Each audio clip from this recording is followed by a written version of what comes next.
Olá, inscritos! Estamos aqui começando mais um podcast aqui no nosso canal, o canal Miquel Alves. Hoje, para dar seguimento aqui à nossa série, estamos aqui numa série com base nesse livro aqui, que nós já apresentamos aí semana passada, Evangelhos que Paulo Jamais Pregaria, do pastor Ciro Sanches Zibordi. E hoje vamos tratar aí sobre o Evangelho da Prosperidade, né? O tudo por dinheiro. Mais um, né, tema aí polêmico, né, mais uma alfinetada aí nesses evangelhos que estão aí em eminência nesses últimos dias, nesses últimos tempos. E eu quero, antes de qualquer coisa, que você já se inscreva aqui no nosso canal, deixa aí o seu joinha, pega esse link, compartilha aí com o maior número de pessoas possíveis, porque vocês serão muito abençoados e vão poder abençoar outras pessoas através dessa conversa, através desse tema que nós iremos tratar no dia de hoje. Então, vamos rodar aí a nossa vinheta, nós voltamos já já.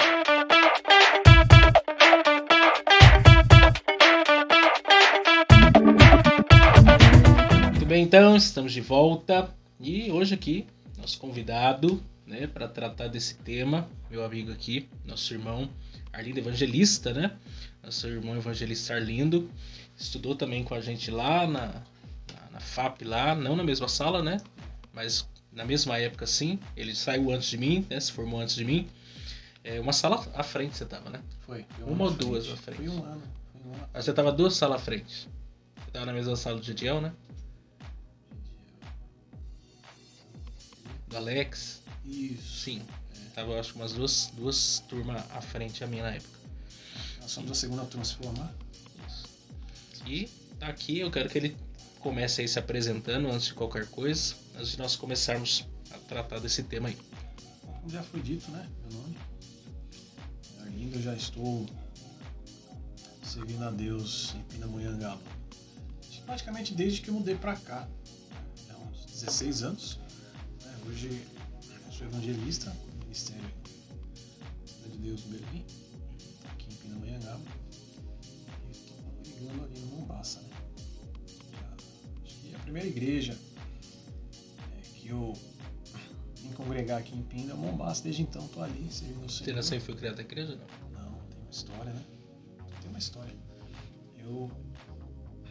Minha mãe teve um contato com a igreja evangélica quando ela tinha 14 anos. E Deus é amor. Mas aí ela... Aquela coisa que a palavra fala, né? A palavra é lançada, mas não cai em terra profunda. Mas ela não permaneceu. Quando ela engravidou de mim, ela veio para São Paulo, a capital São Paulo. Lá nós crescemos, ela fala dos caminhos. Quando nós mudamos para Taubaté, me recordo disso também, passou-se uns 10, 12 anos, um pouco mais. A minha mãe se converteu. Se converte, minhas irmãs vão, e depois eu, com muito custo não, no tempo de Deus, né? No tempo oportuno de Deus. Você tem mais irmãos? Quantos irmãos? Nós somos em 4 no total. Né? Embora que eu tenha alguns irmãos também em Minas por parte de pai. Mas que convivem mesmo são 4. Nós somos em 4. Sou eu, mais velho, um irmão meu, vai fazer 36 anos. Tenho mais 2 irmãs. Tá grávida, você tio. Júlio. E Júlio, você tio da Júlia. E tem mais uma irmã também. Todos eles moram em Taubaté. Só eu moro em Pinda, com um chamado divino. E aí, então eu me converti lá em Taubaté, pelas minhas irmãs me chamarem para ir ao culto, para vê-las louvar na igreja.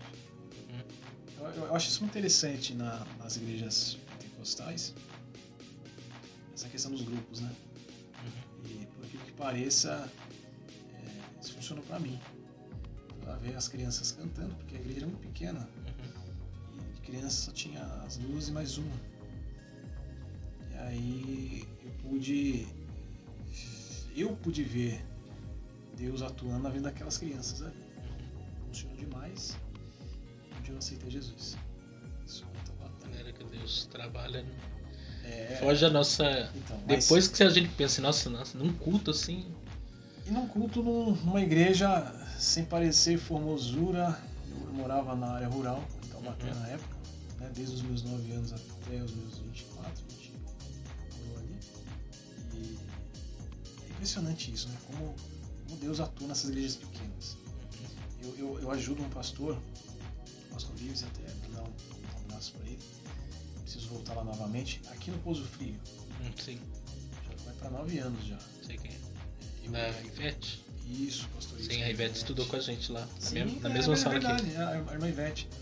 E quando eu conheci, a gente já tem mudação já, mas já Não, ela vai chegar lá. É. Só se apresentando aí. Calma que ela vai chegar no tempo. E conheci o pastor Ives na gestão do pastor Tamandaré aqui. E eu fiquei encantado por lá. Coisas tremendas lá, então eu gosto muito disso. Então eu me converti numa igreja dessa, numa igreja dessa assim. E desde então pra cá estou servindo ao Senhor. Né?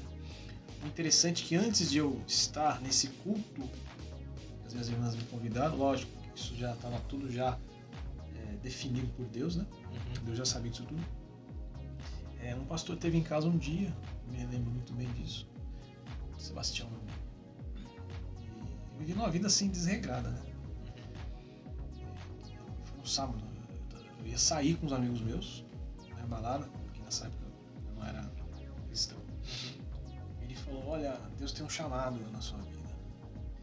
Eu falei: você é mais de crente, né? Mais de crente. Todo pastor fala isso, todo hora de ir pra balada é com ele crente. Olha, Deus tem um chamado pra você e tal. Daí ele falou assim: eu vejo você pregando numa igreja e tocando. Eu falei: você me perdoa, eu nem gosto de crente, eu não toco nada, não sei nada. Só dá licença que eu tô atrasado, eu preciso ir pra minha festa. Eu me lembro disso muito bem. Passou-se os anos, né? Depois que eu fui, então, vi as minhas irmãs louvando.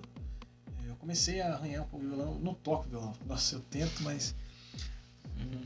toco, mas não sou exemplo tocador de violão. E na época eu estava aprendendo. E num dia o pastor... vou chamar o irmão Arlindo, né, na época, ele cantar um louvor para nós aqui. E eu me recordo que a igreja não tinha muito recurso. E fizeram como se fosse um tablado, né? E aí tinha um púlpitozinho ali, tinha um tablado. E aí não tinha pedestal, não tinha nada. Eu sentei no tabladinho assim, com o violãozinho que eu tinha comprado.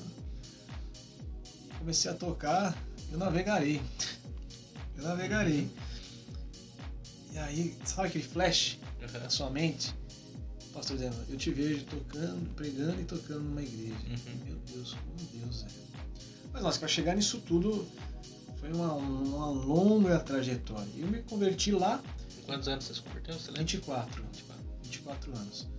E eu fiquei ali em Taubaté por mais alguns meses. E Deus me trouxe para Pindamonhangaba. Pindamonhangaba é um lugar que fabrica anzol, né? Acho que eu fui fisgado para cá. E vim para cá, estava num relacionamento, tinha parado, porque eu queria estar no caminho. Eu queria realmente ter um compromisso com Deus. Né?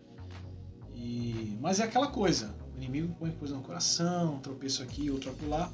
E eu caminhando, né? Novo convertido. A palavra ainda não havia sido me apresentada plenamente. Eu acho isso muito importante, que quem assista isso entenda que não é o levantar a mão, não é o estar lá, não é o cantar, mas conhecer a palavra.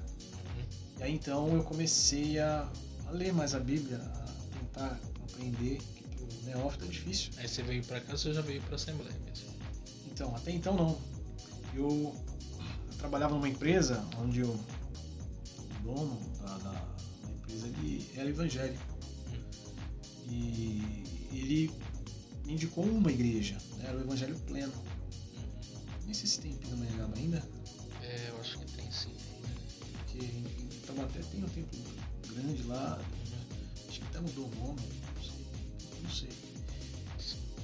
Enfim, comecei lá. Conheci alguns irmãos muito bacanas. Na época, impressionante, né? Os irmãos que iam pra igreja por causa das varoas, né? E tinha 24 anos, então, tinha jeito. E aí, tinha uma moça muito bacana lá, fiz amizade. Tinha um irmão, nossa, não me lembro o nome dele. me identifiquei bastante com ele, me ajudou um certo período, mas não era o chamado para lá. Né? E eu morava no Vila Rica, morava aqui no Vila Rica, na Rua Pinto Madureira. Não, na rua da casa da minha avó. Então, era até uma casa que a empresa tinha alugado. E ali eu ouvia o canto da congregação cristã, aqui do bairro, e a minha mãe vinha aqui, na Assembleia do Mombaça, um dia, esqueci a chave. Minha mãe não estava, eu vim na igreja buscar a chave. Tinha um varão pregando, e ali a minha mãe naquela, eu tinha aceitado a Jesus, mas eu estava naquele processo ainda, sabe? De deixar o mundo, de buscar uma coisa mais séria. E aquela coisa. E aí ela falou: vem cá pro irmão orar por você. Eu fui meio sem vontade. Constrangido? Não queria, porque. Assim, irmãos, por favor. Fazendo a pressão na vida dos filhos. Tenho assim, um discernimento divino de não ficar pressionando as pessoas. Lógico, se é Deus que manda, pô, irmão, pode ir, que tudo vai ocorrer muito bem, mas eu já vi várias vezes a pessoa forçar, querer puxar a pessoa pra frente, a pessoa não quer ir. Não é por força nem por violência, como tá Isaac. Eu vejo uma ausência, nem é o tema aqui, mas eu vejo os pais às vezes esquecem que o filho, seja ele convertido ou não, crente ou não, nascido no berço ou não, ele precisa ouvir a mensagem do evangelho. Quem tem que ser o principal pregador do evangelho pro filho é o próprio pai e a mãe. Não precisa do pastor, do irmão, não, é o pai e a mãe. É a palavra de Deus. Acabou. Na família, né? Mas eu fui. Porque, de novo, Deus já tinha marcado isso. Então começou a orar. Eu creio muito na questão da profecia. Não sou sensacionista, né? Sim. Sensacionista, não de forma nenhuma. E aí Deus usou aquele rapaz para falar algo que só Deus sabia. Existe mesmo Deus. Porque eu tinha aceitado lá atrás, né? Mas a pressão era muito forte, porque a vida que eu vivia, onde eu andava, as pessoas começavam a me puxar de novo e eu não tinha força de mim mesmo. Uma guerra, né? Então, é uma luta espiritual, aquela que está em Gálatas, né? Sim. O espírito pede isso, e é isso, mas a carne é isso, e é essa peleja. Eu falei, não, eu vou ficar firme. E aí eu comecei a vir nessa igreja. Comecei a vir e já era o chamado de vir. Aí o pastor, na época o Josué da Conceição, ele veio conversar comigo, já pediu para entrar na mocidade, né? E ali fui aprendendo e alguns irmãos fui se aproximando e onde eu fui começando a me envolver mais com a palavra. Eu tinha uma bibliazinha, sabe essas bibliazinhas pequenininhas que o povo dá para os irmãozinhos? Sim. Então, tem ela guardada até Só hoje. Só o Novo Testamento? Não, a minha tinha o Antigo e o Novo. Mas eu tenho ela guardada até hoje. Sim. Com a data, quando eu recebi, e era aquela minha Bíblia. Eu ia para cima e para baixo com ela. Li aquilo. E aí Deus começou a me permitir pregar a Bíblia. Pregar a palavra com aquela bibliazinha. Não tinha conhecimento de nada. Era assim. Mas tinha aquela já sede de transmitir alguma coisa. Exato. Não era eu. Não era eu. E aí você vai trazer uma palavra. Tá. Eu me recordo que a primeira igreja que eu preguei foi lá do Alto Cardoso. Nosso ministério que hoje não tem mais. Essa igreja era o pastor José Carlos. As pessoas carinhosamente chamam de picolé, né? Luiz Carlos Picolé, porque tinha o pastor Luiz Carlos, que é o pai do Geninho, pai do... aqui do... Eu não sei se ele tá no Vila, mas acho que tá. Quem? A Marilda. Sim. Então, tinha esse pastor Zé Carlos e para diferenciar um do outro, chamava o outro de picolé. E eu me lembro que naquele dia 3 pessoas aceitaram Jesus. Eu fiquei maravilhado com aquilo. O que eu preguei foi em 1 Pedro, não esqueço disso. E começou o ministério assim, né? Da maneira que para mim era a coisa mais difícil do mundo, porque onde eu vivia, como eu vivia, eu comecei pregando. Essa é a minha história. Nem sei se foi essa pergunta que você tinha feito. Não, muito bom, porque às vezes a gente tem que começar por essa base, até porque nós vamos tratar do tema aqui, que muitas pessoas chegam na igreja por causa dessa proposta, né? Esse evangelho que é vendido. Então, vamos começar aqui. O capítulo do livro aqui, até o título do autor, ele é bem cômico, né, pastor Ciro? Ele colocou que não sei se eu tô Por enxergando aí, dinheiro. tudo por dinheiro, né? Claro, Lembra claro. daquele programa do Silvio Santos, né? Topa tudo por dinheiro. Topa né? tudo por dinheiro. E ele vai, né, vai discorrer aqui essa questão do Evangelho da Prosperidade. Eu tô lembrando também aqui, esse livro é de 2006, né? Essa edição que eu tenho é de 2009, mas esse livro é de 2006. Então muita coisa sobre esse tema já Já se já atualizou. se atualizou. Já se passou. Dá pra você ver que ele fala bem superficialmente sobre algumas coisas aqui, É bem porque ainda sucinto, é bem porque sucinto. naquele contexto ainda não estava tão caótica a situação como estamos hoje, embora já existia muita coisa aqui que ele dá umas alfinetadas. Mas vamos lá, vamos ver o que você pesquisou aí, que você pode falar para nós aí, o que esse povo entende como esse evangelho, essa proposta aí, né? Não só de uma visão, né, de uma perspectiva de fé aí, mas que muitas igrejas se encarnaram essa teologia, né, encarnaram essa ideia. E diferencia aí pra nós também, antes de você bater nesse povo aí, o que é a prosperidade bíblica, porque nós não somos contra também, biblicamente, a questão da prosperidade, né? Mas nós somos contra essa distorção do que é a verdadeira prosperidade. Então começa por aí, só para o povo se situar. A Bíblia fala que estar em Deus não é comida, é bebida, né? Uhum. Mas é paz e amor no Espírito Santo. Eu entendo que a prosperidade ela não está ligada a bens físicos, materiais. Ou não há só isso. Né? Não. É muito mais.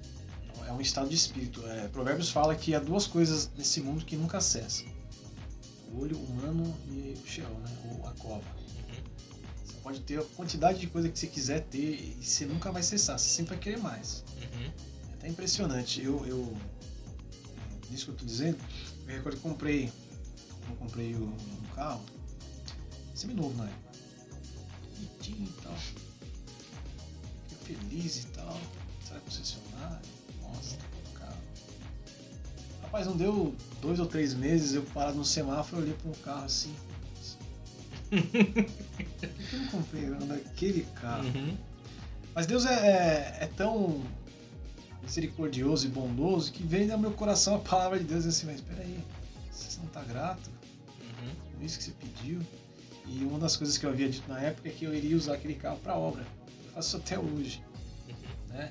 Então, só para mostrar que o olho humano nunca vai cessar. Mas quando você tem em Deus, sendo rico, pobre, aquilo que você tem ele já lhe é o suficiente, você já é grato com aquilo. Você entende? A prosperidade não está no que a alegria do cristão não está nas coisas. Não. Alegrai-vos do Senhor. Exatamente. Nunca foi. Jesus, quando foi questionado, falou assim: o filho do homem não tem de reclinar a cabeça. Não somos a favor, nem pregamos o pietismo, né? Nós somos franciscanos. Exatamente. O voto de pobreza. Também não está nisso. Sim. Mas a prosperidade está, ou seja, eu não tenho tudo o que eu gostaria de ter, mas eu tenho tudo o que eu preciso. Agur, ele traz uma palavra fantástica. O provérbio ele fala assim: olha, Senhor, 2 coisas te peço antes que morra. Que o Senhor não me dê nem a riqueza nem a pobreza. Porque se me der riqueza, talvez eu venha me esquecer de ti e peque contra ti. Mas se também você me der pobreza, pode ser que eu venha roubar alguma coisa por necessidade e venha também pegar contra ti. Então me dê a porção diária. É o pão nosso. Só que as pessoas não conseguem compreender isso. As pessoas elas estão ligadas ao mundo fantasioso, imaginário, e querem comprar essa ideia. E trazem isso para a igreja. Você vai ter isso. Poxa, meu irmão, qual pessoa na face dessa terra que não quer ter uma casa melhor? Todo mundo, isso não é pecado. Uma posição na firma melhor. Nossa! E aí usam esses chamariz. E aí pega um testemunho de A, B ou C. Nossa, acho que o evangelho é isso. Não é. Eu me lembro uma vez trabalhei no comércio, né? E passaram evangelizando, né? Entregaram um panfletinho pra ir na igreja deles lá. Numa dessas igrejas aí. E o anúncio dizia assim, ó, se você tem esses problemas... É. E aí lista lá todas as coisas. Aí a mulher tinha o comércio do lado do meu, não era cristã, não era evangélica no caso, né? Era mais pro catolicismo, mas não praticante. Aí ela veio da minha loja, eu já tinha falado de Jesus pra ela, né? Já tinha tido oportunidade. Aí ela falou assim, não, se eu fosse pra essa igreja aí, eu tenho, desses todos que estão listados aqui, pelo menos uns 3 eu tenho. Daí ela falou assim, mas quem não tem esses problemas aqui? Seria muito fácil. Todo mundo tem. Daí eu expliquei pra ela, então, esse é o problema. Esse é o problema, porque não é isso que é o evangelho. O evangelho é muito mais que isso. Lógico, quando nós estamos em Deus, está no Salmo 1, coloca aqui, né? Ao contrário, né? A sua satisfação está na lei do Senhor. E essa lei medita dia e noite. Bom, então a base aqui é que essa pessoa que é mais do que feliz, ela medita na palavra, ela é bem-aventurada na palavra, e aí por estar na palavra, meditar nessa palavra e praticar a palavra, ela é o quê? Ela é como árvore plantada a ribeiro de águas. Nessa minha versão aqui, NVI, fala assim, é como árvores plantadas à beira de águas correntes, dá fruto no tempo certo, suas folhas não murcham, tudo que ele faz prospera. Então, não é uma coisa que vai vir do céu, mas eu percebo que Deus vai abençoar aquele que realmente levanta cedo, que se esforça. Eu acho fantástico que a Bíblia ela traz um manual para tudo. E quando se fala de finança e de mordomia, eu olho muito para José. José foi uma pessoa que tinha suas dificuldades, sempre fiel a Deus. Por estar alicerçado em Deus, tinha uma sabedoria divina. Essa sabedoria, o que leva a ele a um como posso definir isso? A uma situação. Uma posição, né, de liderança. Não, mas antes é a situação. Qual foi a situação? Ele foi colocado diante de Faraó. E aí é feita a pergunta para ele. Então é você que vai me... Assim, não depende de mim, não. Escolhe uma pessoa aí. Fala assim, depende de Deus. Ele sim que vai te revelar a questão do sonho. E aí, por ele ser sábio diante daquela situação, e eu vejo isso claramente, a porta se abre. Ele declara o nome do Senhor ali, e estava capacitado, preparado. Naquela situação, por estar capacitado, ele é levantado. Não sei se você esteve na jornada acadêmica que o Jonas Vanderbilt esteve. Não pude estar. Não, tá. eu fui, foi no mesmo ano que o Lantarrataca foi. Sim. Eu acho que foi no mesmo ano, mas não foi no mesmo dia, né? Aí eu só consegui no Jonas, ele foi o ano do 500 anos da Reforma. Eu acho que nem foi do Lantarrataca também, não. O Lantarrataca foi o outro ano, o seguinte. Foi o dos 500 anos da Reforma. E aí o Jonas, ele tinha falado, né, sobre a Reforma, Martin Lutero, etc. E uma coisa que eu achei interessante, porque às vezes as pessoas têm uma visão de mundo muito de Hollywood, né, da Disney. Ou se não, novela mexicana, né, que é o pobre, casa com rica, aquela choradeira novela inteira, no final todo mundo fica perfeito. É o Hollywood mesmo, né, que em 2 horas o cara fica rico, milionário, etc. E aí ele contando a questão da reforma, né, às vezes até mesmo essa visão romântica sobre a própria reforma protestante, né, como se Lutero tivesse feito um negócio assim, nossa, mudou isso? Não, ele era o ordinário. Ele foi lá, como as disputas, né, que hoje nós chamamos de tese, eram as disputas, eram os assuntos que eles levantavam para discutir. Sim. Questões que era obrigatório na academia lá. E ele já estava incomodado com aquela situação, coloca lá na frente da igreja, não era para o povo, aquilo ali era para as pessoas importantes da igreja, né? E ele, naquele contexto, ele estava o quê? Comentando salmos, ele estava comentando romanos, ele estava preparando sermão, ele estava dando aula, ele estava vivendo a vida, estava fazendo o ordinário. E a prosperidade e as portas, né? Às vezes as pessoas... por isso que é um problema essa teologia, porque ela vende uma coisa que não faz... Tá fora da realidade. Vem aqui, eu vou fazer uma oração para você prosperar. Deus, ele pode até atender aquela oração, mas você vai ter que levantar cedo amanhã para trabalhar. Você vai ter que procurar buscar qualificação na sua área. Você vai ter que estender seus relacionamentos. Você vai ter que se privar de algumas coisas. A vida é assim. Sim. E as pessoas às vezes criam uma coisa muito fantasiosa. É lógico que a gente também não pode caminhar entre... Tem uma frase, né, muito famosa, não vou lembrar, mas que fala que quando nós oramos, Deus trabalhe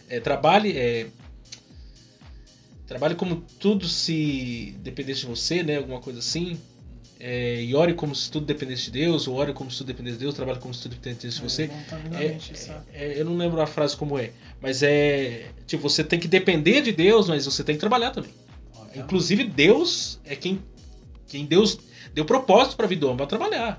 Obviamente. Antes da queda, depois da queda, vai ter trabalho no céu. Então não tem para onde correr. Não tem. Então, isso que é vendido de que Deus vai dar, eu não duvido que Deus possa dar, porque... Sim, ele pode. A pessoa pode vir, tá com o casamento quebrado lá, Deus pode restaurar o casamento daquela pessoa. Obviamente. Tá com dívidas, Deus pode sanar as dívidas da pessoa. Só que eu não posso vir com essa motivação. Eu não posso entender Deus como um gênio da lâmpada mágica. Então, mas aí, esse é o problema. É aí que a gente vai entrar. E o problema disso, da teologia da prosperidade, né, que essa é a questão, é justamente isso. Eu não vejo Deus como um barganhador. Ele nunca foi, não é. Mas a gente sabe que Deus ele pode dar, sim. Mas ele vai olhar, obviamente, sempre para o seu coração, ele vai sempre olhar para aquilo que você de fato ama. Porque a riqueza ela não pode ser uma coisa para ela mesma. Ela não pode ter o fim nela mesma. Sou muito rico, abastado, eu vou viver tão somente para mim. Sim. Eu entendo que a riqueza... A pessoa que quer ser rico com esse propósito... provavelmente Deus não vai atender. Se atender, não vai ser mesmo, vai ser maldição. É o que Timóteo fala, né? Timóteo fala sobre essa questão. Aqueles que desejam ardentemente se tornarem ricos, eles caírem cilados, se transpassaram a si mesmo. Porque o problema não está na riqueza. O problema está no coração do homem. O problema está nesse desejo descontrolado sobre a riqueza. Quando Jesus fala que quão difícil é um rico entrar no reino dos céus. A questão não é o rico. Se a gente for colocar em ordem essa frase, quer dizer o seguinte, que quão difícil é entrar no céu aqueles que colocam a sua confiança nas riquezas. Por quê? Porque onde está o seu coração, ele vai estar o seu tesouro, ou vice-versa. Eu primeiro preciso amar a Deus, estar em Deus. Se eu tenho as bênçãos, seja elas quais forem, vou continuar amando Deus. Para quê? Para que eu possa ajudar outras pessoas. Tem que amar a Deus acima de qualquer... É o caso de Jó, né? Satanás vendo a situação de Jó, e Deus que sai em propaganda de Jó, em defesa, tudo é Deus. A iniciativa sempre é de Deus. Aí Satanás, não, é fácil. Ele tem riqueza, ele tem família perfeita, o filho dele não tem uma cárie no dente. Você tá entendendo? Tá tudo, todo mundo ali servindo ele, tem saúde perfeita. Como que esse cara te adora? Te adora por aquilo que o senhor dá pra ele. Deus falou assim, então você acha que essa é a verdade? Então vamos fazer o teste. Vamos tirar a riqueza, vamos tirar os filhos, vamos tirar a saúde, vamos tirar tudo. No final de tudo, Jó diz, Deus deu, Deus tomou. Bendito seja o nome. Eu acho lindo a segunda vez, né? Porque a segunda vez, quando ele fala isso, ele já está sem riqueza e já está sem os filhos. E já está sem saúde. E mesmo ele diz, Deus me deu coisas boas e eu adorei a ele. Agora vem as coisas ruins e eu não vou adorá-lo? Que é o texto que ele diz para a mulher dele. Fala como uma louca. Né? Não, eu vou continuar servindo. Vou continuar adorando a Deus. Quer falar mesmo? Lembrei. Se nós olharmos para a teologia da prosperidade, isso é totalmente... É o fracasso. Vou colocar Deus na parede e vou pressioná-lo. Ele vai ter que me dar. Por que isso? Porque se eu faço tudo que eu faço, se eu não falho no meu dízimo, não estou dizendo que não é para dar, deve-se dar e é ordenança. Sim. Se eu faço isso, então você vai ter que me dar. Parece aquela fala de criança birrenta. Tipo assim, você mandou arrumar a cama, eu arrumei. Tá vendo? Você pediu para fazer o que eu fiz. Agora você não vai me dar aquilo que você prometeu? Não, eu quero, você vai ter que me dar. Não é assim que funciona. Né? Quando a gente olha para Jó, ele era o quê? Um homem temente, justo, se desviava do mal. Mas mesmo assim, a dificuldade... Essa é uma ideia de um cristão que está interessado em ter um relacionamento com Deus para Deus satisfazer os seus caprichos pessoais, particulares, daquilo que não é, às vezes, essencial. Mas a teologia da prosperidade é essa. A ideia dela é empoderar o indivíduo. E ela tá hoje, né, tem essa base que é a clássica que tá aí, surge, que tá em máxima no nosso país, fora dele, Mas agora está surgindo dentro disso já a teologia do coach, que é uma teologia da prosperidade sofisticada, com outra roupa, né? Rapaz, Porque agora ela te dá poder até demais. Ah, você é o cara, você decide, você resolve, você manda. Ao ponto de Deus não ter mais nem soberania em nada. Tem um rapaz, eu não vou citar o nome dele, né? Teve uma dificuldade séria aí, uns problemas, os caras foram subir, não sei aonde lá. Eu falei, meu Deus do céu. Candidato agora. Como que esse camarada quer definir isso e... Não, você tem que pressionar Deus, você tem que ser assim. Ó, irmão, você tem que ir lá. Uhum. Não, porque como nós estamos entrando por esse caminho. A teologia da prosperidade, ela ganhou força nas décadas de 40, 50, com essa ideia de que, assim, eu tenho que fazer tudo certinho, e ao fazer tudo certinho, ter esse contrato com Deus, ele vai ter que me dar. Eu vou pressionar ele, porque está escrito lá em Malaquias 3:10, fazer prova de mim. Eu entendo que a entrega do dízimo, o pagamento do dízimo, é gratidão a Deus. Sim. Não para você ser abençoado. Já deve ter uma boa pergunta. O dízimo é para hoje ou não é para hoje? Porque essa é a pergunta que o pessoal fica fazendo, né? Não, eu vejo que é para hoje. Sim, eu vejo tanto que é para hoje, porque a desculpa que alguns usam, não, o dízimo é coisa da lei. Mentira. Não. Antes da lei tinha dízimo. Tinha. Na lei tinha dízimo, depois da lei, na graça tem dízimo. E aí? Continua. Se eu for interpretar por essa perspectiva, já caiu por terra. Não, continua. Porque o dízimo... E um outro problema, eu às vezes converso com algumas pessoas, e esse é um assunto... Falou em dinheiro, é um assunto sensível, né?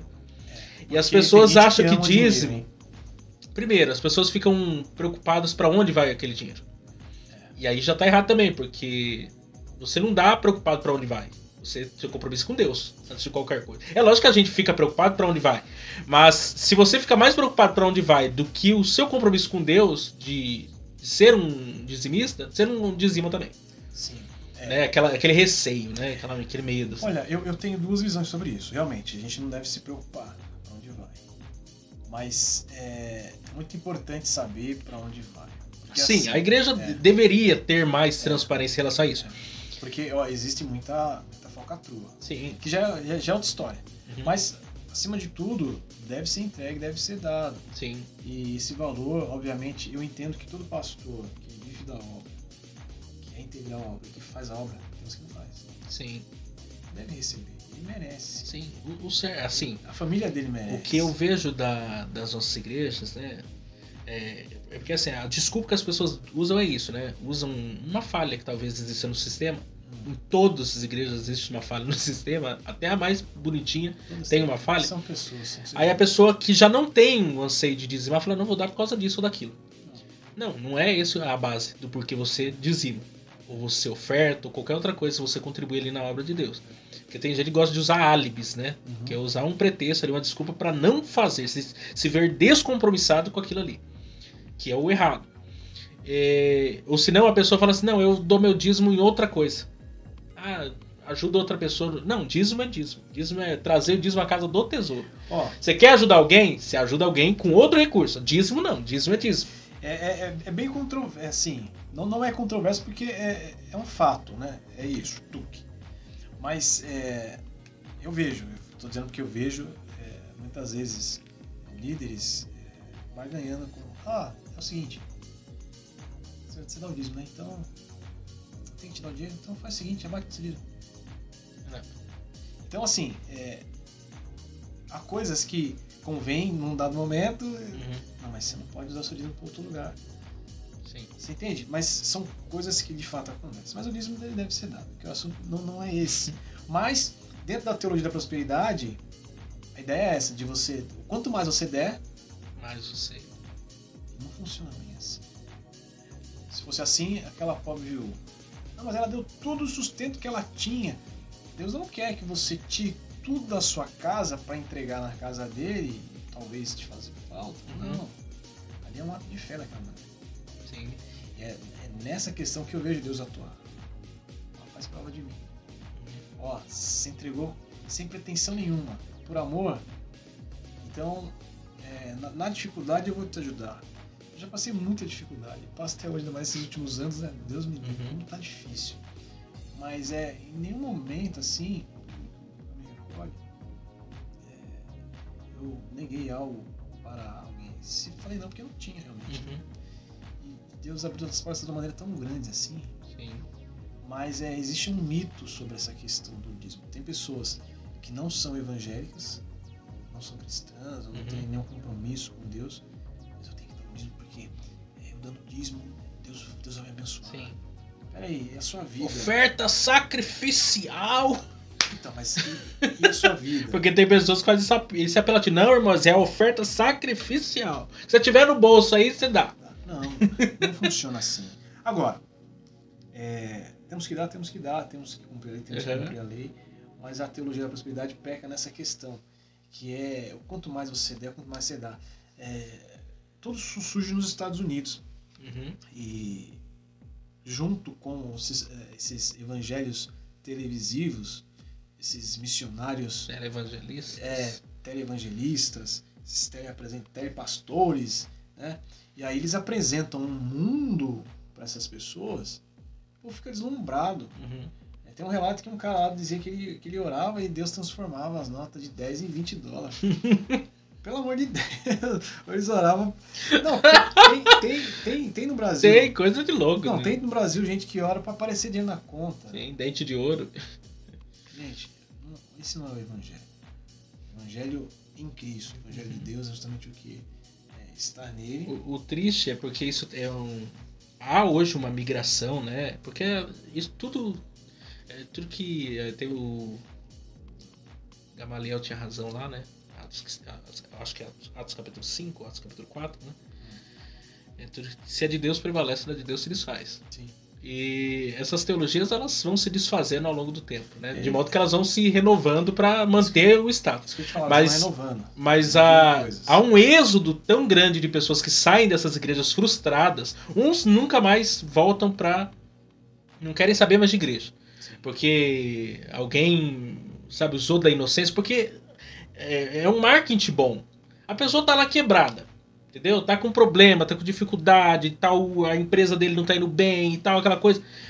Você quer uma solução e a pessoa em desespero, você tá usando o apelativo do desespero da pessoa pra se locupletar ali. Só que às vezes a pessoa sai pior do que tá, né?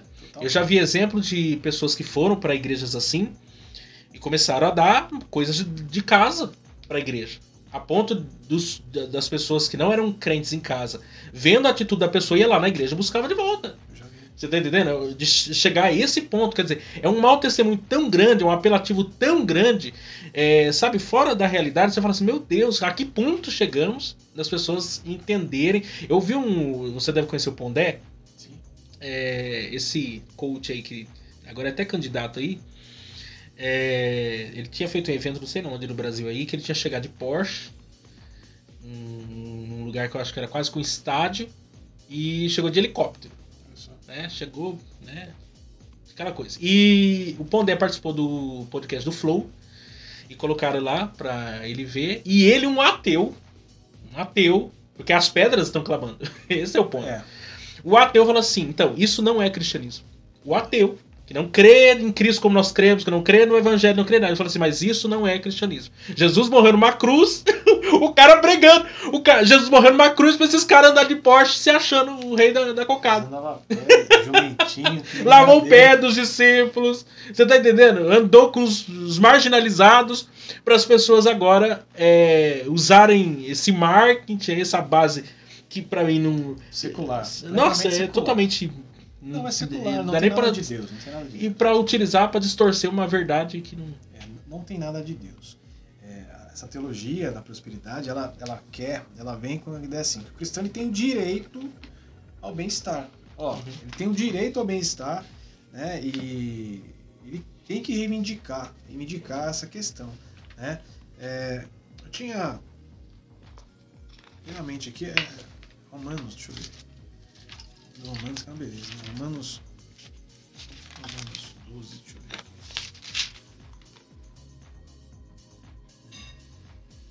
Pra você ver. Romanos 12, 10, porque a ideia é como eu te falei. Precisa empoderar o indivíduo. O indivíduo ele tem que ter o direito ao bem-estar. O indivíduo, é tudo indivíduo, né? Mas Romanos 12:10 fala assim: dedique-se uns aos outros com amor fraternal. Prefiram dar honra aos outros mais do que a vocês mesmos. Eu vejo pastores nas igrejas, assim, eu sei e entendo que cada um tem o seu ministério. Paulo, assim, de maneira maravilhosa, ele alcançou um mundo antigo inteiro, evangelizando. E sem tanto recurso, se a gente for para pensar. Não tinha nada. Você vê que é algo sobrenatural de Deus. Natural. Porque você lê o Novo Testamento e fala assim, não é possível que o cara percorreu. E você olha no mapa e você fala assim, como que esse cara percorreu tudo isso aqui? Longe foi. E fez. Doações, com ajuda, com o trabalho das mãos dele. Sofrendo perseguição, tipo, naufrágio. Tantas outras coisas. Eu fico imaginando como ele passava fome, dificuldade, frio, ou calor absurdo. Só que doenças. Ele estava lá. Ele levava o evangelho, pregava. Em nenhum momento ele se dispõe ou exige a sua autoridade que ele tinha. Ele combatia o falso evangelho. Ele falou assim, gente, eu poderia exigir de vocês que vocês me sustentassem. Vocês, eu quero deixar um exemplo, tá? Eu trabalho dia e noite. Esse exemplo para vocês. Eu quero ser pesado a vocês. Não quer. De novo. E o curioso é que os irmãos mais pobres eram os que mais contribuíam. Justamente. Que mais patrocinavam eram os mais pobres, não eram os ricos. Justamente. A gente vê Lídia, né? Lídia era rica, vendia púrpura. É um tecido caríssimo. Eu imagino que o texto fala que ela era rica. Sim. Mas ela estava ali. E eu posso imaginar. Ela já é um tiro fora da curva. Uma mulher rica, comerciante, empresária. Exatamente. Mas ela estava ali, ela ajudava, ela tinha um amor na obra. Tudo ainda gira no amor em Cristo, não nesse dinheiro. E aquele que é pobre deve se contentar com aquilo que tem. Obviamente que Deus pode abrir as portas e vai abrir, mas não que o meu objetivo seja o único fato. Eu preciso ficar rico. Sim. Aí eu tenho que comprar, sei lá, eles vendem de tudo hoje, né? Outro dia eu estava vendo de novo, esses pastores da televisão. Eu ainda nem tinha visto e eu nem conhecia. Nem me lembro o nome. Eu vi até um pastor falando assim, eu não sei o que esses pastores estão fazendo na televisão, mas eles estão lá na televisão. Então, aí... Porque pregar não prega. Não prega. Ele falou assim, esse aqui é o livro dos valentes. Valente ou corajoso. Então, você me manda o seu nome, vamos escrever aqui no livro. É incrível como sempre tem que ter um misticismo, alguma coisa palpável, né? Pra validar o negócio. Parece o início da igreja católica, né? Peraí. Não, a gente chegou num ponto de ser... Imagina Lutero, ele já ficava inconformado com as vendas das indulgências. Sim. Não, e a gente conseguiu superar o período da venda das indulgências. Conseguimos. É assim, eu vou escrever o seu nome no livro. Eu preciso de R$1.000, tá? Você que tem fé, você vai manter, vou pôr o nome aqui, você vai ter que dar R$1.000. Vou lá pra Israel. É lógico que R$1.000. Eu que não dá passagem pra ir pra Israel, meu irmão. Talvez com uma comitiva. E lá em Israel, eu vou entrar na brecha. Você. Não sei se é Ezequiel, Isaías. É um dos antigos aí, profeta que fala, né? Estou buscando alguém que esteja na brecha, né? E o cara foi. Com certeza foi viajar de avião primeira classe. Ficou num hotel caríssimo lá em Israel. Eu tô na brecha, irmão. Foi você. Ele tá orando no monte dele, no resort que ele deve ter. Então, assim, o evangelho não é isso. Nosso Deus é um Deus de perto, é um Deus de longe. É um Deus que sana, mas o primeiro milagre é a salvação. A pessoa é salva, ela vai ser restaurada, a mente dela vai ser transformada. Romanos 12. Mas eu acho tão lindo assim, porque eu vi uma fala tempo atrás que isso me impactou. Alguém também participou do podcast e ele falou assim, eu oro para que Deus para que na igreja, no reino de Deus, exista milionários, bilionários, pessoas importantes em lugares estratégicos, mas que essas pessoas sejam usadas por Deus para financiar e patrocinar o evangelho. Porque, por exemplo, por mais que a gente tenha hoje a internet, tenha tantos meios de comunicações, mas existem países totalmente fechados, que não tem o Novo Testamento ainda traduzido, não tem o Antigo Testamento, você não tem acesso, e são lugares intransponíveis, você não consegue chegar lá, a não ser que você seja um cara que tenha uma influência para entrar lá para fazer isso? Com a visão E como que você vai fazer isso? E logo depois implantar. Exatamente. Mas é que tá. Tem um pastor que fala assim: os pobres sempre terem convosco. Uhum. Realmente. Jesus fala essa frase porque não é pra você abandonar o pobre e morrer. Não. É o seguinte, eu vou partir. Deixa essa mulher fazer o que ela tem que fazer por mim. Uhum. Porque os pobres vocês vão ter sempre para ajudar. Aí nesse momento, deixa eu fazer isso para mim. É bíblico a ajuda ao pobre. Né? A gente vê do próprio judaísmo que a esmola é algo que deve ser dada. Uhum. Né? A gente sabe disso quando a gente olha. Órfã, viúva. Isso era prescrito na lei, inclusive. Exatamente. Então, é algo que Deus reconhece. Só que entra um outro ponto importante, que eu não lembro se você chegou a ler, ou se passar na faculdade, o nome do livro, Max Weber, O Espírito do Capitalismo. Sim, sei qual é. Então, é difícil, complicado, a gente pegou isso aí no primeiro ano com o bispo Rossel. Nossa, vou falar pra você. Mas ali a gente percebe justamente o quê?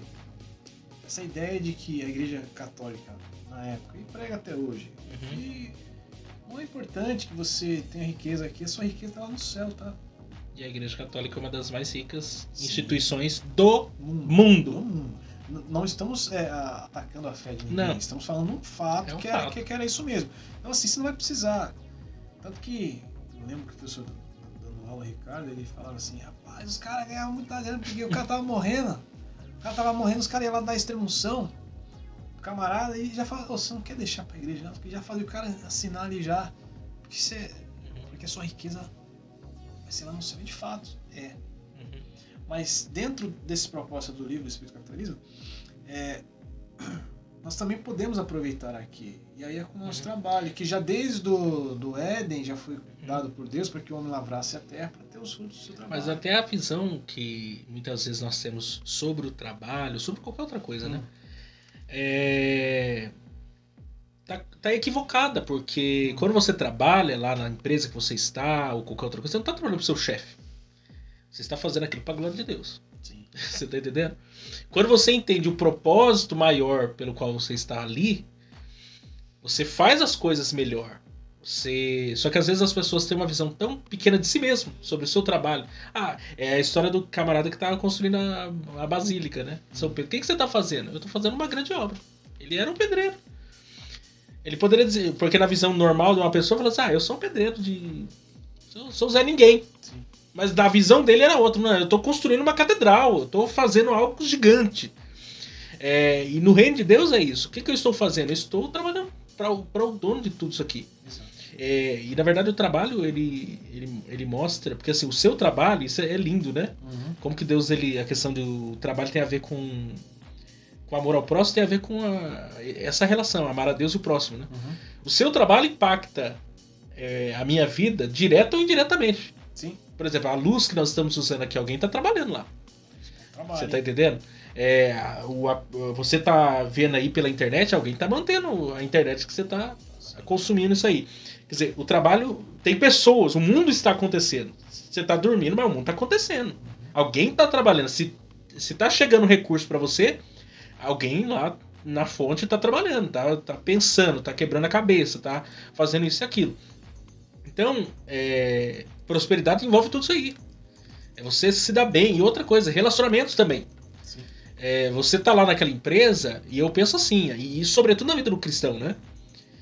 Você tá naquela empresa, não é por um acaso. Você tá naquela empresa, Deus colocou você ali. É um propósito de Deus. A minha vida e a sua vida tem um propósito de Deus. Você não tá só ali trabalhando para ganhar dinheiro, levar o pão para casa. Não, você também tá ali para fazer diferença de alguma forma na vida de pessoas, na sua vida e do que vai acontecer a partir disso, através da sua vida.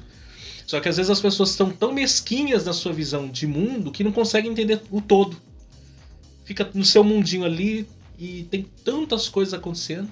Isso que está dizendo está em Efésios 6 e 5. Fala assim, minha versão, escravos, obedeçam aos seus senhores, obedeçam aos seus terrenos, com respeito e temor, com sinceridade de coração, como a Cristo. Obedeçam-lhes não apenas para agradá-los, quando eles os observam, mas como escravos Cristo, fazendo de coração a vontade de Deus. Sirvam seus senhores de boa vontade, como servindo ao Senhor, não aos homens, porque vocês sabem que o Senhor recompensará a cada um pelo bem que praticar, seja escravo, seja livre. E esse ainda é um contexto ainda totalmente outro da nossa realidade, ainda de escravidão. Mas tá A pessoa não era nem um dizendo cidadão. era um trabalhador. Então, tava ali. As pessoas elas precisam compreender. Paulo ressignifica a visão do próprio escravo ali. Exatamente. Exatamente. Você não é um escravo, você é um servo de Deus. Um servo de Deus. Um outro item que eu queria falar antes que a gente acabasse esquecendo. É muito importante frisar que, por mais que essa visão da teologia da prosperidade comece em 40, 50 e assim para adiante, a gente tem a visão do judeu que entende que a prosperidade, que a riqueza é uma bênção divina. E mostra que aquela pessoa é boa, merecedora daquilo. E que toda pessoa pobre, ou que não tenha riqueza, é possível que esteja no erro, no pecado, e Deus esteja castigando. Não é bem assim, né? Até me debrucei muito sobre aquela parábola que fala do rico e do Lázaro, né? Você vê uma pessoa rica, não é qualquer pessoa rica, se vestir de púrpura, caríssima. Isso era importante. Caríssima. Dava banquetes, grandes festas. Provavelmente um senador, um cônsul. Alguém do Império Romano da prateleira de cima. Sim, era uma pessoa muito abastada. E aí a Bíblia fala que Lázaro desejava comer das migalhas que cai da sua mesa. Alguns teólogos que colocam que essa migalha que cai na mesa, porque assim, se é muito rico, dentro daquele contexto, do Oriente, come com a mão, né? Como é que eles limpavam a mão muitas vezes? Com pão. De pão, limpava e jogava. Alguns relatam que era isso que Lázaro queria comer. Só que alguns morrem. E aí eu vejo essa parábola quebrando um monte de paradigma. Um monte, sim, vários paradigmas. Essa questão, né? Se a pessoa já era rica, já era abençoada por Deus. E Deus já tinha salvação já. Sim. O cara ali morre. Por um contexto judeu, Jesus está colocando dentro da ferida até mesmo a ideia do jovem rico, né? Sim, ou seja, morreu. Para onde que ele iria? Dentro da visão deles na época, né, que é o Gan Eden. Ou seja, ou seio do Abraão, descanso eterno. Não foi. É dito que ele vai pro Sheol. Se você for analisar dentro de outros contextos da época, eles tinham essa visão dessa separação. Peraí, a pessoa morreu salva, Gan Eden, né? Não, a pessoa é um pobre, um miserável, um aleijado, sei lá o que é. Nós vamos já usar outro termo, deixa eu me lembrar aqui. Não, eles tinham a visão do Guerrinon. Do Guerrino. E aí, ou seja, não, esse está condenado.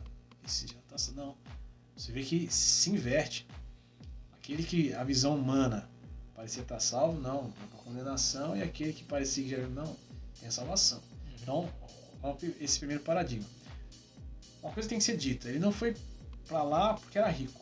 Então a riqueza não é sinal de condenação, nem a pobreza é sinal de salvação, não é isso. Ele foi para lá pelo que ele não fez. O que ele não fez? Ele tinha de tudo. Ele não tinha uma vida espiritual. Ele era o famoso, era um materialista mesmo. E aí, a vida só no horizontal. Não, mas a riqueza era unicamente para quem? Para ele. Era o seu Deus, né? E aí, dava adoração a isso, acabava... O nome Lázaro, que acho que é Eleazar ou Eliezer, quer dizer, Deus é meu socorro. Então, ele estava na porta de um homem muito rico, que poderia, pelo menos, sei lá, chamar um empregado, falar, leva isso aqui para aquele... Não, ele não fez. Então, a condenação para ele não foi pela riqueza, mas foi por aquilo que ele não fez. Não era pelas festas, não era... Porque ele poderia ter ajudado a vida e não ajudou. Então eu entendo que a riqueza ela traz... Isso mostra, quando o texto continua lá, né? Tava a porta dele. A porta. Ele era colocado lá. O cara dava banquetes. Por que ele não poderia ajudar o mendigo? Poderia.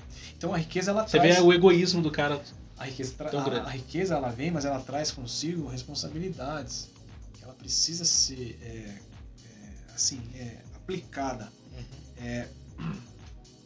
Não me recordo se eu separei alguns versículos, mas a palavra de Deus transbordar, seja do Espírito, seja dentro das suas propriedades, ela deve ser distribuída ou repartida. Obviamente, Sim, tem um dom. Obviamente você não precisa. Obviamente você não precisa entregar tudo que você tem, mas você pode de alguma forma ajudar aquele que precisa.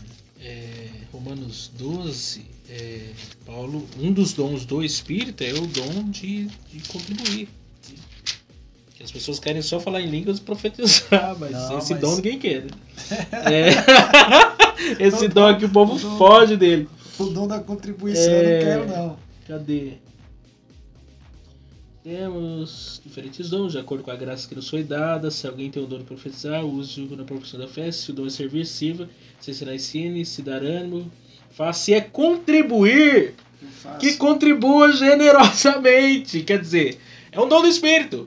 Tem pessoa... E eu entendo isso aqui, eu entendo esse texto aqui. Porque, veja bem, a avareza é natureza pecaminosa. Tem gente que é tão avarento, ganancioso, que se o Espírito não intervir na vida do cara, ele não solta o escorpião do povo. Mas a avareza, as pessoas acham que é só aquele cara que é burrinho, né? Que não libera. Mas a avareza, que passa o mar vermelho com heno aqui na mão. E não derrete. Mas a avareza é o desejo ardente pelo dinheiro. Sim. É o amor, esse amor excessivo ao dinheiro.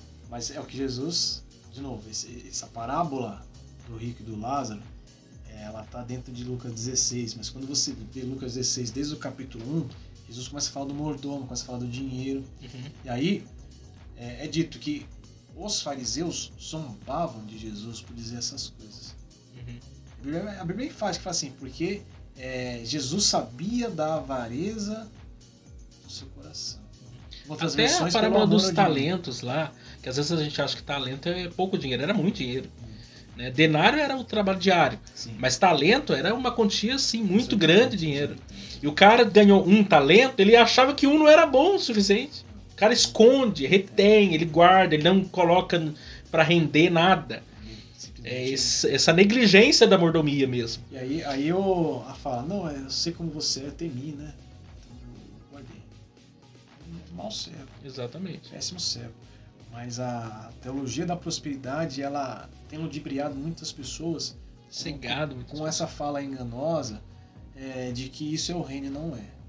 O reino de Deus não é isso. Mas é também caminhando para o final já, é vantajoso para alguns contextos, porque a gente sabe que infelizmente não é o contexto geral. Talvez você caiu aqui nesse vídeo aqui, você não é cristão, não é o contexto geral. Porém, tem muita gente que é pequenas igrejas, grandes negócios. A igreja é a fonte de renda do pastor que está na frente daquela igreja. Infelizmente. Como eu coloquei, da mesma forma como o boi que debulha o milho, ele tem direito de comer do que cai, eu entendo que todo pastor que realmente faz a obra, ele merece, é digno para ele receber. Sim. Isso eu não condeno.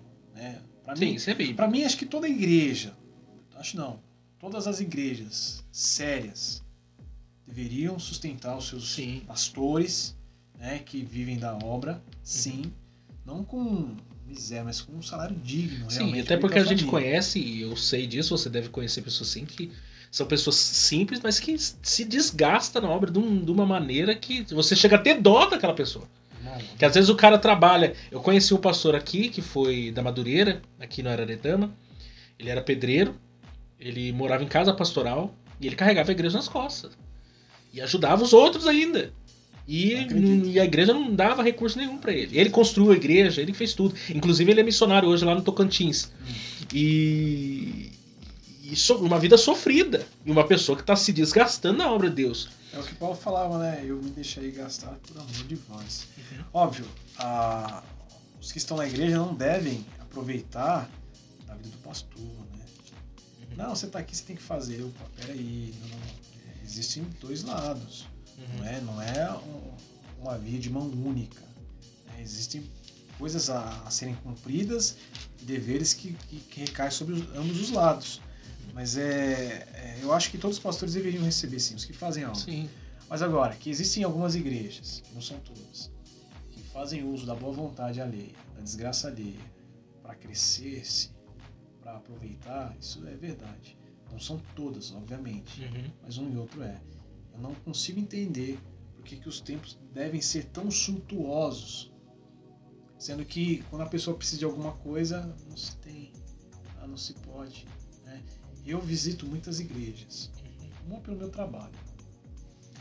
Eu nem sei se posso falar os nomes das igrejas aqui, mas eu vejo a estrutura grandiosa que era a cristã no Brasil. Cristã do Brasil? Parece que não, rapaz, o que eles têm de estrutura. Como eu mexo com tecnologia, eu frequento esses lugares, eu vejo. É fantástico. Eu estive em uma dessas igrejas, em São José dos Campos. Não estou menosprezando igrejas e estou dizendo que pelo que eu vi, que a obra da caridade, eles aparecem uma loja mesmo, uma loja que você vai para comprar essas coisas. Eu perguntei, nossa, inocente, né? Vocês vendem essas coisas? Não, mas isso aqui é para doação. A gente tem alguns membros que são donos de lojas, de sapatos, eles doam pra gente, tudo novo na caixa. Às vezes muda o mostruário, e aí eles doam pra igreja, e a igreja faz o levantamento, numeração. Cara, é uma coisa bonita de se ver. Eu fiquei, que coisa bacana. Eu acho que as igrejas... E a forma, inclusive, de coleta de dízimos e oferta é diferente também da... Aí já é outro ponto, né? Que não vai entrar nesse assunto, mas o que eu estou dizendo é que existe uma organização nesse sentido que todas as igrejas devem ter. Porque aquele que vem, né? Eu estou com uma situação que eu preciso arrumar um lugar com um rapaz que disse que quer sair de vida.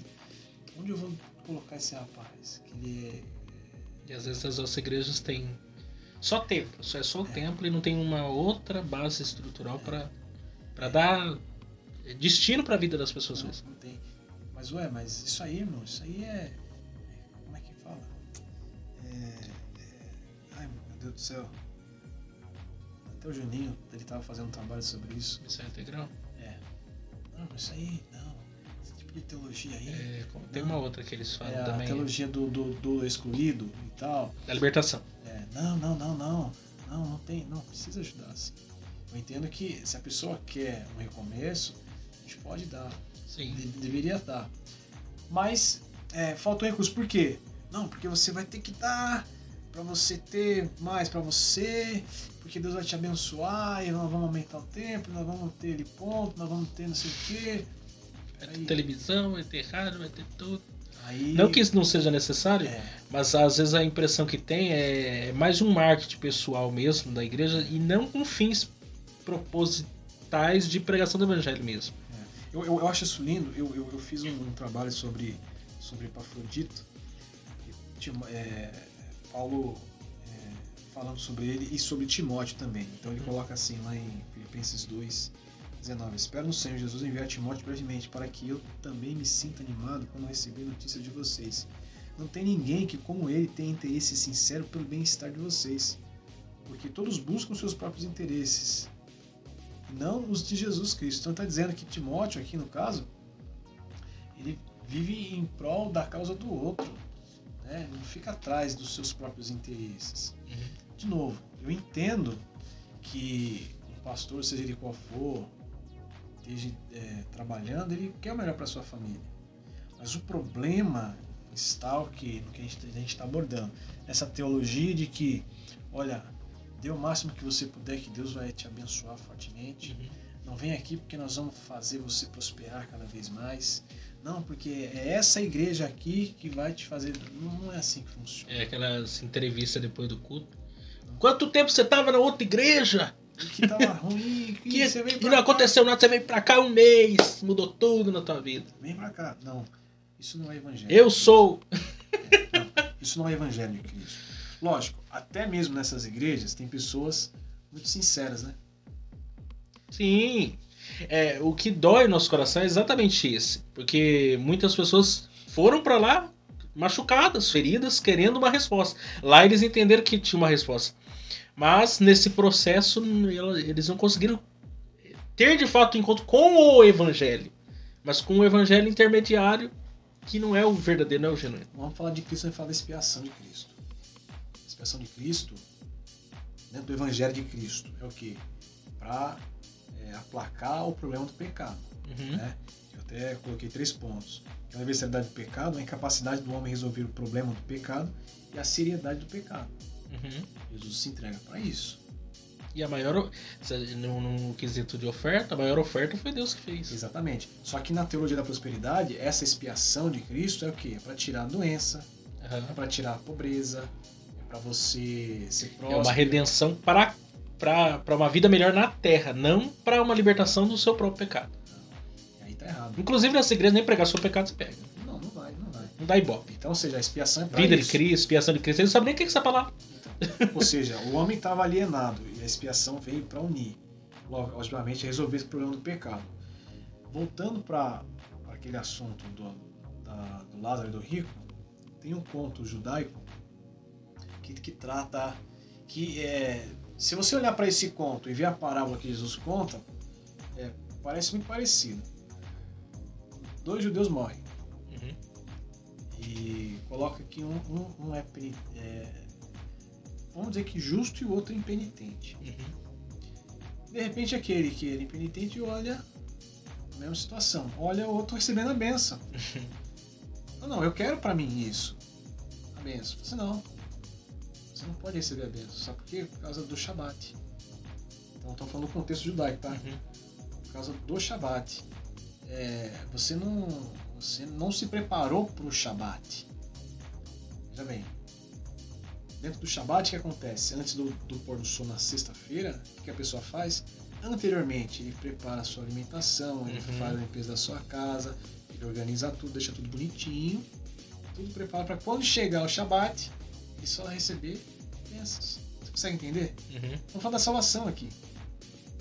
Então, como que eu posso ter essas bênçãos e coisas e tais se eu não me preparei, se eu não me capacitei?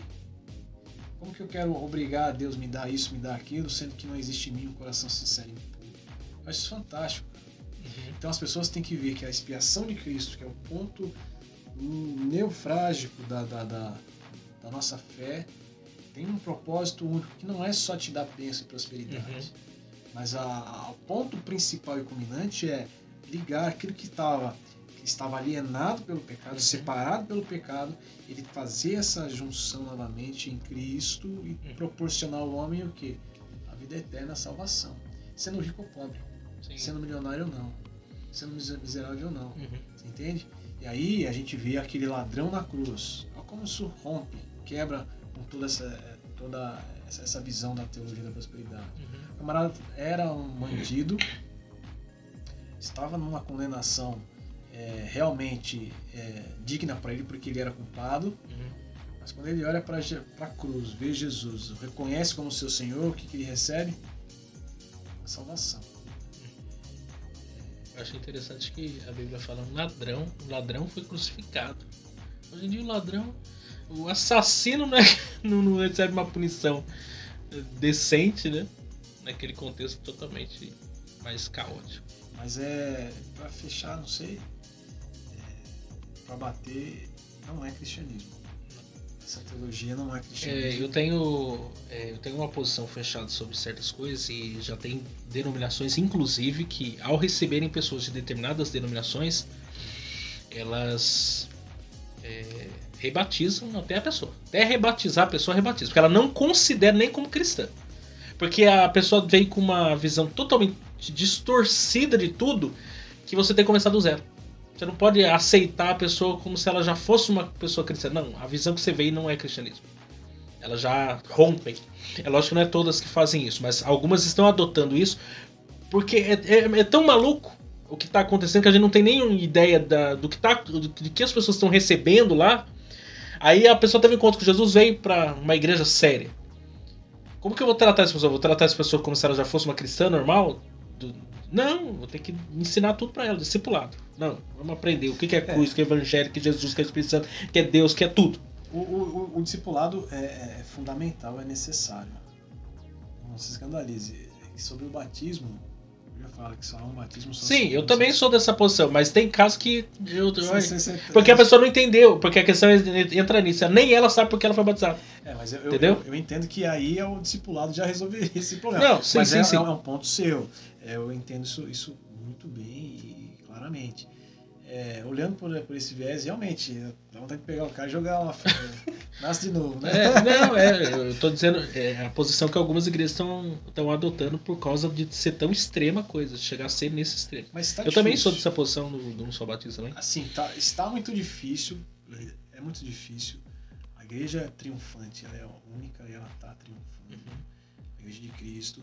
Mas, infelizmente, algumas igrejas, por culpa dos seus líderes, elas estão... Não que a igreja ela vai ser destruída, mas que em muitas igrejas, muitas pessoas estão sendo enganadas. Não pelo Evangelho de Cristo, porque ele é o único e verdadeiro, mas porque as pessoas, por perderem essa visão, que nem Fini e Finéias, estavam lá servindo no templo, fazendo todo o tempo, sem visão nenhuma. Só que Deus vai cobrar dessas pessoas. Sim. Vai cobrar. Agora só a última pergunta aqui para nós encerrar, que o tempo já estourou tudo. Eu fiquei preocupado com o tempo, e o tempo não foi tão assim. Porque a gente tá vendo assim, não aconteceu ainda aqui no nosso país, mas vai acontecer. A maioria dessas igrejas, né, chamadas neopentecostais, elas são centralizadas numa liderança, né, numa pessoa. Se você acredita que talvez com a morte desses líderes, né, eles vão morrer, todo mundo vai morrer, porque eles são quase uma postura de ditadores, eles não têm sucessores, né? Não. Então, quando morre o líder, a tendência é fragmentar. Você acredita que isso possa dar uma... apesar que vai surgir novos, né? Mas dessas, você acredita que vai dar uma abafada na coisa? É aquela fase, né? A gente tá num ministério Porque, eu vou dar até um exemplo. Não é o caso, não estou criticando aqui, mas, por exemplo, Davi Miranda morreu já tem alguns anos. Agora o filho dele assumiu lá. Já está assumindo e você já vê uma mudança. Já mudou demais. Está mudando. Quer dizer, quando é centralizado geralmente numa pessoa, quando morre aquela pessoa, tem outras cabeças agora pensando. Isso que eu ia falar, o nosso ministério é assim. Mas aí passa, é o filho. É o filho que vai passar pro outro filho. Que passa nepotismo. Puro nepotismo. E aí que entra a grande questão. Não é porque os caras estão preocupados com o evangelho. Estão preocupados com as regalias que aquela posição fornece a ele.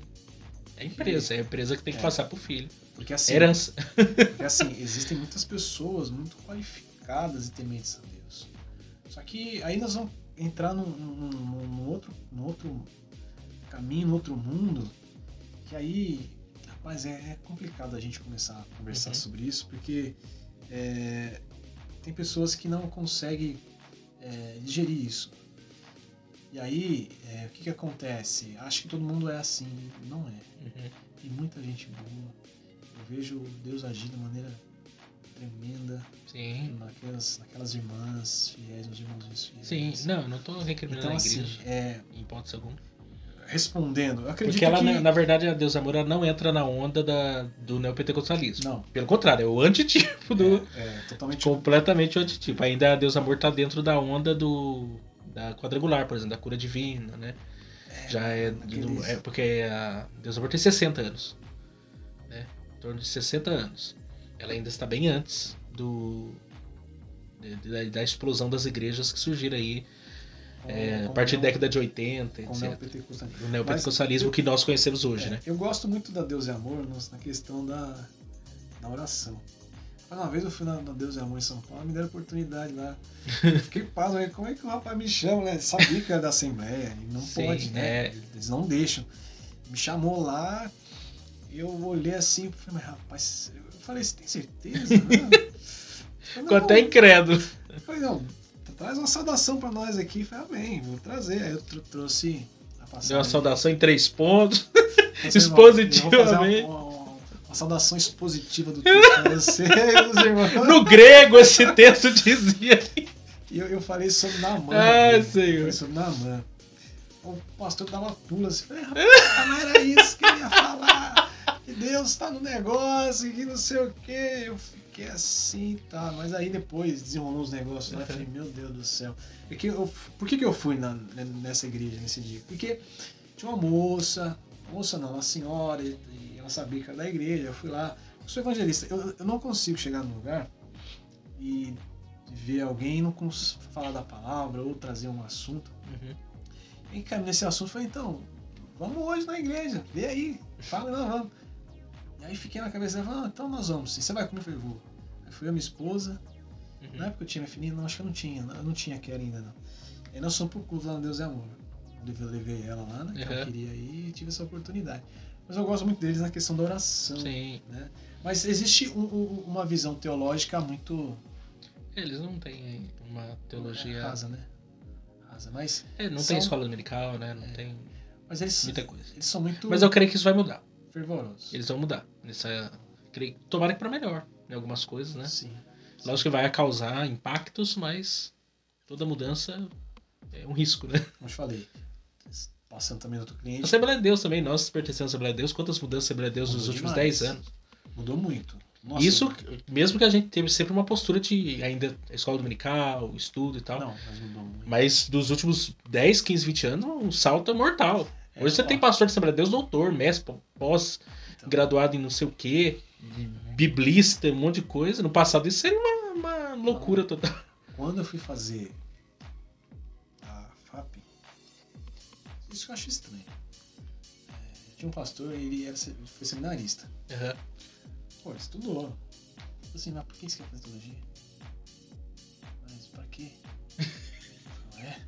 Se não foi seminarista, e que eu não posso. O cara te desmotiva. Isso é curioso, nós somos de Pindamonhangaba aqui. O IBAD, quer dizer, o finado IBAD, né, que agora é FABAD. É o pioneiro no Brasil, do ensino teológico pentecostal. Sim. Nós somos o primeiro, a cidade de Pindamonhangaba, o IBAD é o primeiro no Brasil. Foi. E o Colenda, quando fundou, uma das... Né? Ele foi um desbravador, né? Quando ele chegou nisso aí, só tinha mato. E eu acho curioso porque ele estudou fora, né, do país, porque no Brasil os pentecostais não poderiam estudar nos seminários tradicionais. Não, até o IBAD foi perseguido. Não, o IBAD foi terrivelmente perseguido. Depois veio a ETAD, o Bernard Johnson, né? Criou a ETAD lá em São Paulo. E aí começou a espalhar, né? Hoje tem muito seminário teológico à distância e tudo mais. Mas ainda há uma resistência, assim. Mas eu vejo que, graças a Deus, houve uma melhora. Eu creio que tudo tem pontos positivos e negativos. Mas, gente, vamos encerrar aqui, que nós não conseguimos acabar essa conversa. Daqui a pouco vai ter 3 horas de podcast e ninguém vai ouvir. Nós falamos, viu? Meu Deus. Arlindo, Deus abençoe, viu? Foi muito bom. Desculpa. Vocês aí que nos acompanharam até agora, se inscreva aqui no canal, compartilha esse podcast com outras pessoas. E semana que vem nós estaremos de volta com mais um tema, mais um assunto, mais um convidado aqui no nosso podcast aqui. Deus abençoe vocês e até semana.